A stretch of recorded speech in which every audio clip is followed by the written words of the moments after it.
Did you know that in Greek mythology, Athena punished a woman for being assaulted? Her name was Medusa.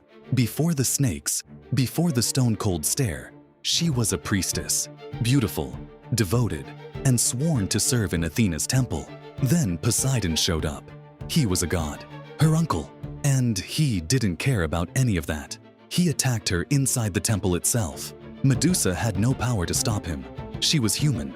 He was one of the three rulers of the universe. But when Athena found out, she didn't go after Poseidon. She didn't punish her uncle. She punished Medusa. Athena turned her hair into serpents, made her face so terrifying that any man who looked at her would turn to stone. She became the monster in every story, the thing heroes had to slay. And Poseidon, he kept his throne, his power, his reputation. Nobody called him the monster.